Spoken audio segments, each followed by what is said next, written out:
This week, I want to talk a little bit about what goes into making a person who they are, specifically with regards to Yishmael this week.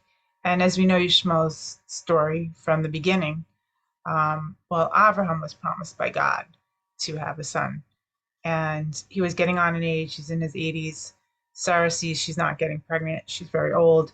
She suggests that Abraham take her maidservant, who she calls Hagar Shifchati, my maidservant, and maybe she will be built through her if she gets pregnant. And she does. She gets pregnant, and Sarah is belittled in her eyes, and she feels Sarah demeaned and degraded by Hagar. And Abraham tells her because she's distressed and she complains to Abraham, and he says, "Do what you see fit." And she deals harshly with Hagar, and so harshly that Hagar runs away. And as we know, she's told to return from an angel, and Ishmael is born, he grows up, and God in the interim tells Abraham that that's not the one who is going to take on this legacy, that he's going to have another son, Yitzchak. And when Abraham's 100, him and Sarah finally give birth. God remembers Rivka, gives birth to the son who is Yitzchak. And in our Parsha, it says that Sarah saw, and now she changes the reference from calling her Shifchati, which she did originally, my maidservant, which is how she perceived her as simply her maidservant, to now Sarah sees Ben Hagar HaMitzri, Hagar the Egyptian. She sees her son, Misachek. And Rashi says, what does this word Misachek mean? That either Ishmael was doing Avodah Zarah, idol worship, or he was engaged in Giloi Arayot, which are immoral sexual behavior.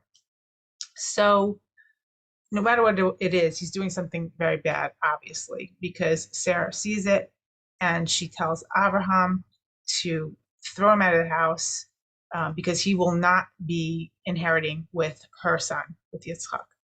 And throughout this story that we're told, we see Ishmael referenced by different terminologies. First, you see Sarah calls him Ben Hagar HaMitzri. She's referring to him as the son of Hagar the Egyptian.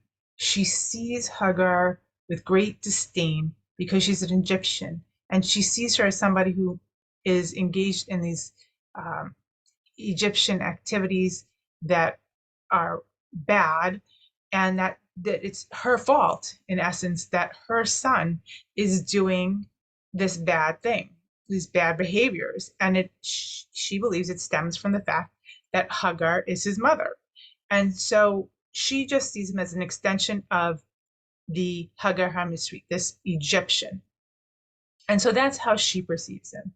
And then we're told that when she tells Abraham this to cast out this woman and her son, it says that this greatly distressed Abraham. And it says Al Adot Beno. And then it refers to Yishmael as Beno, as his son. All he saw was somebody he loved. This is my son. This is my bane, my precious son, who I have to now deal with this bad stuff. He doesn't see her as the son of this Egyptian woman. He sees him with a love and affection as a part of him. And so that's the second way we see him.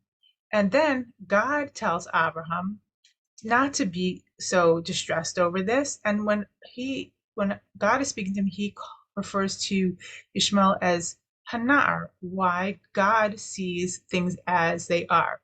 Who is Ishmael? Ishmael is just a Na'ar. He's at this time in his life with raging hormones, a time of a Na'ar, and these are things that he's engaging in because it is a part of his yetzer, part of his who he is and his inclinations, and that's what's happening. So God sees it exactly as who he is and why it's happening. It doesn't happen to be for anything more than the fact of a time in his life and part and parcel of his DNA, his genetics, and his upbringing. So he's seeing the combination. And then we get to when we're told, how does Hagar perceive it? Her son, every time in the story that it's talking about him with regards to Hagar, it says Yeled, a little boy. All that Hagar sees is her little boy, and she's treating him like he's a little boy, even though he's beyond that stage.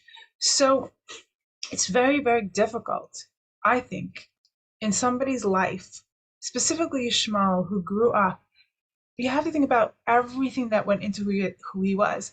Different perceptions from different people. He has his mother, who's this Egyptian woman who he knows is hated by the women of the household. There's this rift, and he's seen as the other. And he's growing up that his mother's a second rate, and that he has these genes that household knows is evil. And he knows that's a part of him, this evil part of him. And his father, who has this unending love and support. And then he has his mother, who's always treating him like a little child. And then he has his own inclinations. And it's very confusing when he's getting mixed signals from his mother, from his stepmother, from his father, his internal feelings, and who he really is.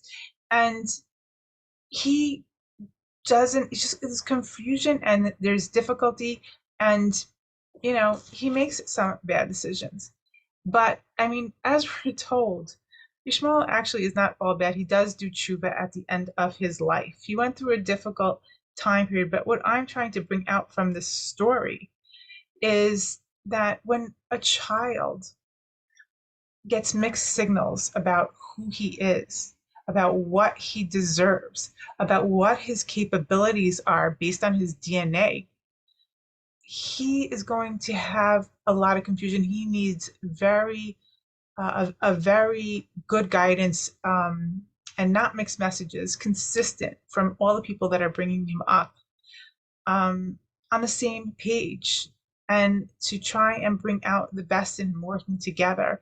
And if that's not the case, there is going to be hardship, there's going to be difficulties. He's going to make bad decisions, and he's going to do some bad things. And I think that's God wants us to learn from this, to know and to understand this. And I think that's why we're getting all these different terminologies when referring to Yishmael, because we have to know that that went into making this story happen. That's why we're told all these different references in this story alone, to know that, and to know that consistency is important. When there's so many different perceptions and so many different attitudes going into one child, it's going to yield to confusion and bad decisions. So, I mean, I think we need to learn that, and how to deal with children, how to deal with people, and to minimize the turmoil. It's hard enough for children, growing up, even from the best of households, but people need to be on the same page. People need to work together.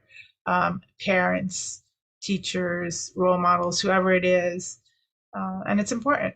And that's my main message. And I wish you all a very good Shabbat Shalom.